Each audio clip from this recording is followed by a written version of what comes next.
My friends and I had been talking about getting away for months. The city had worn us down. The constant noise, the crowded streets, the endless buzz of fluorescent lights that never quite seemed to turn off. We needed silence. We needed fresh air that didn't smell like exhaust or fast food. So when the chance came to rent a cabin deep in the woods for a weekend, far from the nearest town and all its distractions, we jumped at it. The plan was simple: escape for a couple of days. Hike, relax, forget our phones and emails, and just be.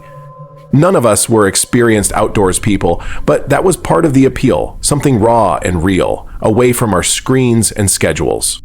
The journey there was slow but calming. We left late Friday morning, packed tight in an old SUV, windows down to let in the cool spring air. The road wound farther and farther from civilization, the pavement giving way to rough gravel. Towering pines lined the way like silent sentinels, their trunks thick and ancient, branches woven high above like a living cathedral roof. Occasionally, the sun peeked through the needles, scattering patches of golden light across the mossy forest floor. Birdsong filled the air intermittently, sometimes joined by the distant rush of a creek or the rustle of unseen wildlife. The scent was intoxicating: wet earth, pine resin, the faint crispness of melting snow in shaded hollows. I found myself breathing deeper than I had in weeks. By late afternoon, we spotted the cabin. It stood nestled in a small clearing, surrounded by towering trees on all sides. The structure was modest. A single story of dark, weathered timber with a stone chimney puffing lazy wisps of smoke into the fading light. A small porch creaked under our feet as we unloaded, and inside the cabin was simple but inviting. Thick, wooden beams crossed the ceiling. The floors creaked with every step, and a large stone fireplace dominated one wall, promising warmth when night came. Quilts and plaid blankets were stacked on rough-hewn chairs, and a small kitchen table was cluttered with old maps, a few mismatched mugs, and a half-empty box of firewood. We spent the rest of the day exploring nearby trails. The forest felt alive, every leaf, branch, and rock part of an ancient ecosystem. The ground was soft and springy underfoot, carpeted with pine needles and moss. We found a small stream, its water clear and ice-cold, and paused to rest on a fallen log, letting the quiet wash over us. As dusk settled, we returned to the cabin and lit a fire outside.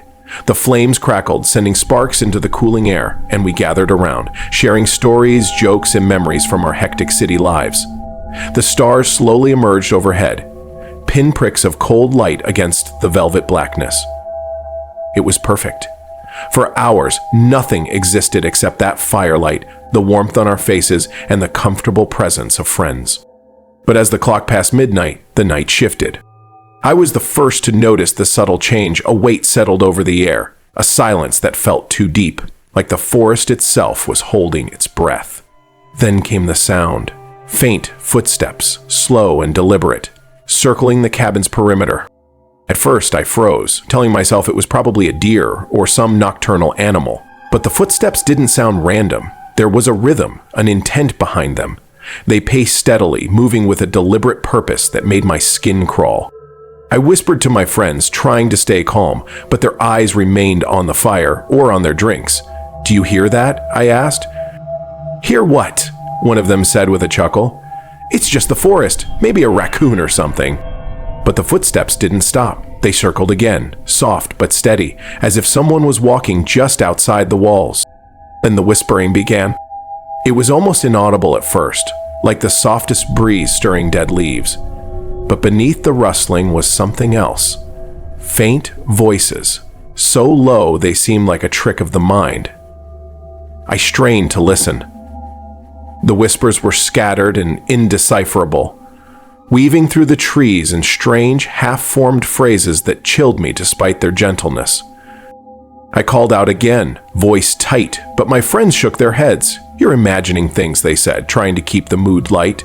But I wasn't imagining. The cabin's fragile bubble of safety began to break. Suddenly, the power cut out.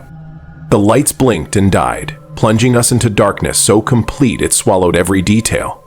The emergency lantern on the kitchen counter sputtered and flickered, barely holding a weak yellow glow. My phone screen went black. No signal.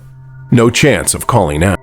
I grabbed a flashlight, the beam narrow but bright, and stepped outside into the night. The forest was transformed. Shadows deepened, trees became towering black shapes that seemed to lean closer, and the whispering voices seemed to drift just beyond the reach of the light. Then I saw it. A figure, tall and dark, standing utterly still between the trees. It had no discernible features, only the vague outline of a humanoid shape shrouded in shadow. It watched us, silent and unmoving. My breath caught. I shouted, heart pounding like a drum, and for a moment the figure flickered, then vanished, as if swallowed by the woods themselves. We didn't hesitate after that. The fear was raw and immediate. We packed hurriedly, voices hushed but panicked, stumbling over each other in our rush. The forest seemed to close in around us. Every crack of twig and rustle of leaf sent jolts through my body. As we hurried down the gravel road toward the highway, I kept glancing back. The figure was there, always on the edge of the clearing, lurking just beyond the tree line, watching silently. It didn't follow fast or try to catch us, just kept pace, an ominous shadow trailing our escape. Only when we reached the bright, buzzing highway did it finally disappear, swallowed by the forest's endless darkness. Months have passed since that night, but I still feel the weight of those eyes on my back. I replay every detail in my mind, from the creak of the cabin floorboards to the cold, whispering voices and that impossible figure in the trees. It's as if the forest never truly let me go. And maybe it never will. The stretch of highway where Maggie's Diner stood was a forgotten road, one that few took unless they had a reason. The town nearby had been vibrant decades ago, but over the years it dwindled, its population thinning like autumn leaves. Maggie's Diner, with its blinking neon sign and vintage charm, was one of the last remnants of that fading era.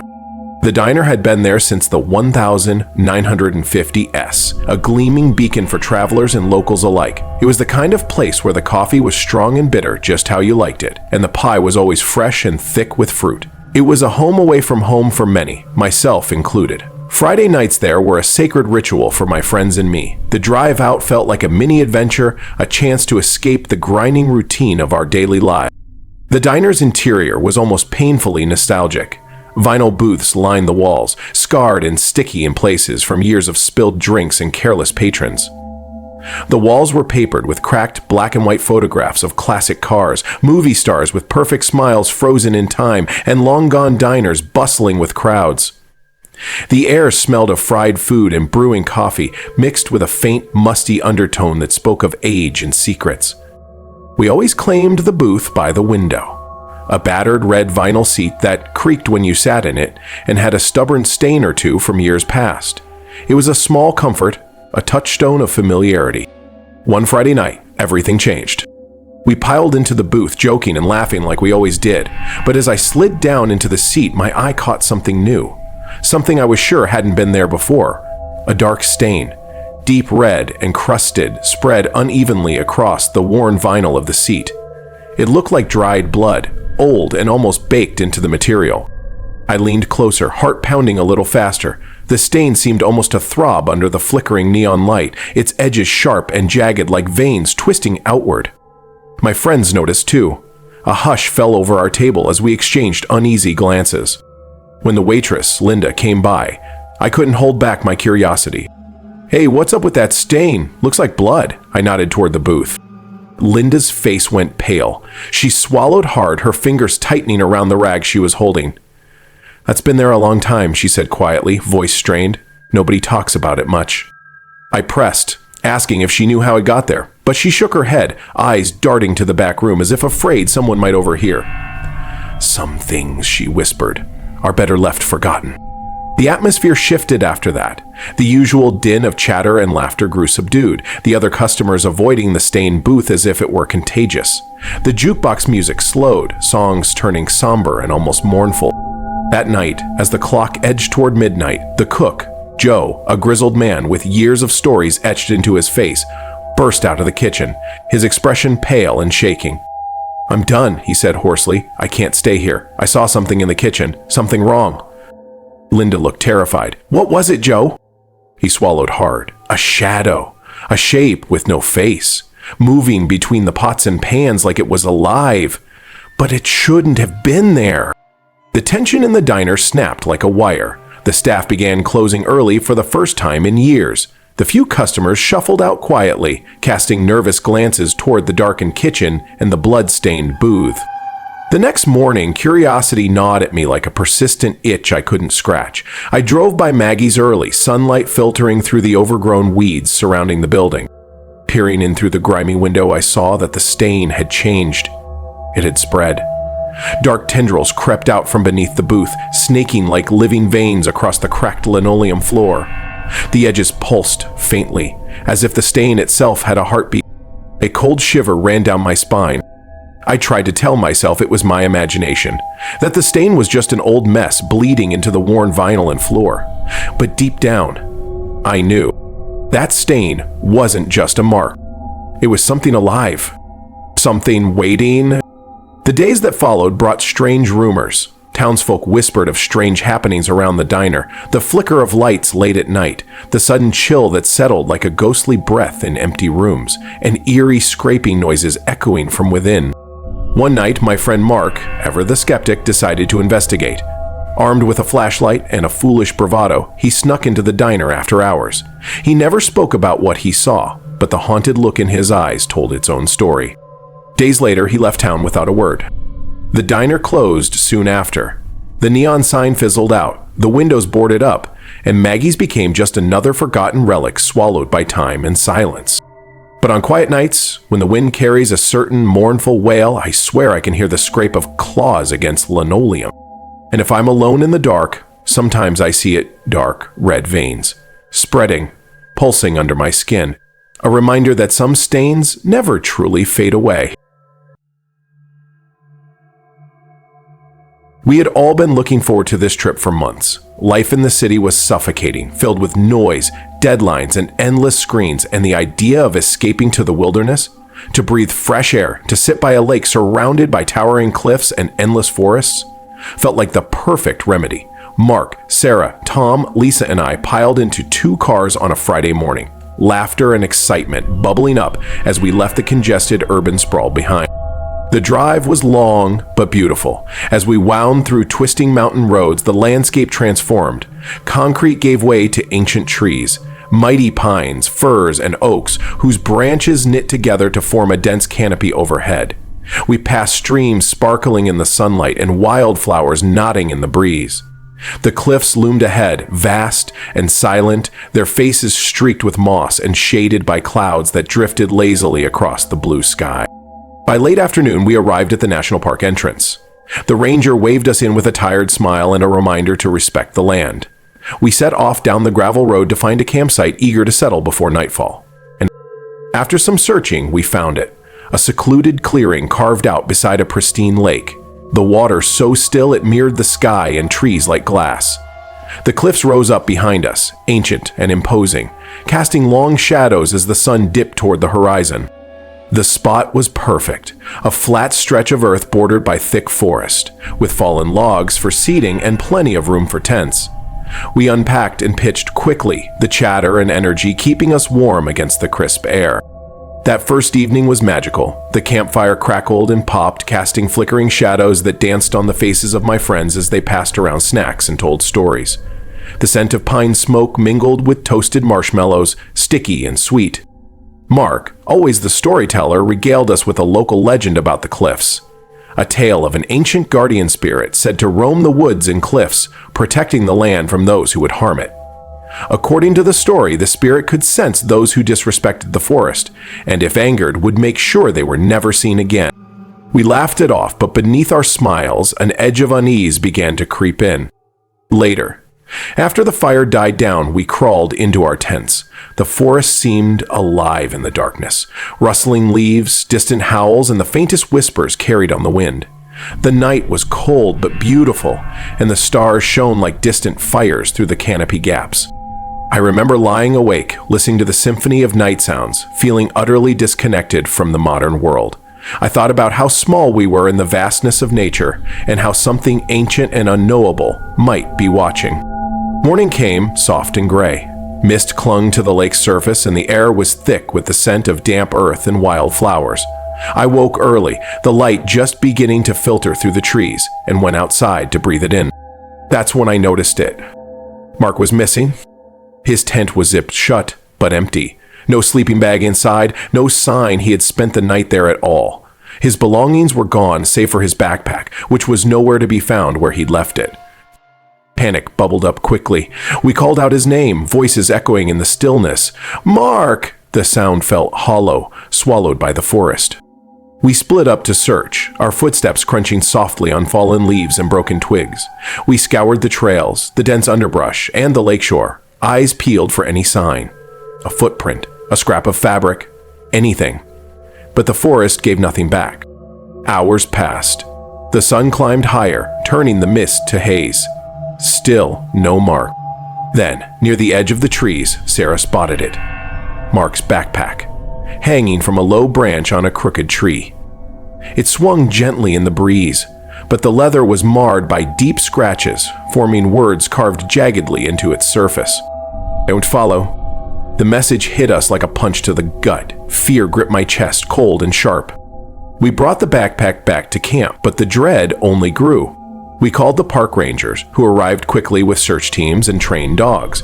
They scoured the area, under fallen logs, behind boulders, deep into the forest, but even they found nothing. Days turned into a week, then weeks. Flyers with Mark's base went up in nearby towns. Volunteers joined in search parties, combing the woods and cliffs, calling his name into the wind. But Mark had vanished without a trace. We all felt the weight of that silence, an unbearable emptiness where he once was. The camp, once a place of laughter and warmth, now felt heavy and cold. The forest seemed to close in around us, as if guarding some terrible secret. I can still remember the way the cliffs loomed above, cold and indifferent, like ancient gods watching silently as we scrambled helplessly below. No one knows what happened to Mark. Some say the legend was true, that the guardian spirit took him. Others think he got lost or fell into the lake. But I don't believe that. The forest was watching that day. And whatever it saw, it wanted us to know. Don't follow. Even now, years later, whenever I pass near that park, a chill runs through me. The lake is still calm and beautiful, but I can't shake the feeling of eyes hidden in the shadows, watching. And sometimes, when I lie awake in the dark, I swear I hear the faintest whisper on the wind, a warning carried from deep within the trees. If the creeping dread of the cabin in the woods, the spectral knocks of the strange hotel room, and the vanishing terror of the missing camper left you double-checking your travel plans, welcome to the dark side of weekend escapes, where serene forests hide watchers, silent hotels guard restless secrets, and every trailhead whispers, "Don't follow." Before you cancel your next trip, shatter that like button if these tales turned your wanderlust to warning bells. Share this video with anyone brave enough to venture off the map, and subscribe to unearth the horrors lurking in every peaceful retreat. Every click is a snapped twig in the silence, a vow that the next nightmare is already plotting your detour. Now the woods demand, have you felt it too? The chill of eyes from the tree line? The knock in a room with no one there? Maybe you've traced footsteps that vanished in the dirt or heard a voice in the wind that wasn't human. Whether it's a cabin that watches back, a hotel key that opens more than doors, or a campsite that refuses to let you leave, confess it. Share your story in the comments or send it sealed in shadows. Your encounter could be the next path we wander, or the trapdoor we never saw coming. To those already lost in the thicket of curiosity, ring the bell to ensure you never miss a wrong turn. Follow us into the fog on social media, where we dissect cursed trails, decode phantom check-ins, and dare to ask, what waits in your Airbnb's closet? Check the description for links, eerie travel logs, and a map to the voids behind the scenery, if you dare to wander deeper. As the campfire dies and the stars go black, remember this: getaways aren't escapes. They're invitations. The figure in the pines, the knock behind the wall, the backpack that begs, don't follow. They've been waiting for you. The line between adventure and oblivion is as thin as a tent zipper, and in the dark, it splits. So pack a flashlight. Trust no shadows. And if the woods hum with a language you don't know, run. Some vacations don't have return tickets. Until next time, wanderers and would-be survivors, may your cabin stay vacant, your hotels stay quiet, and your trails stay still. But if they don't, we'll be here, listening for the knock in the night.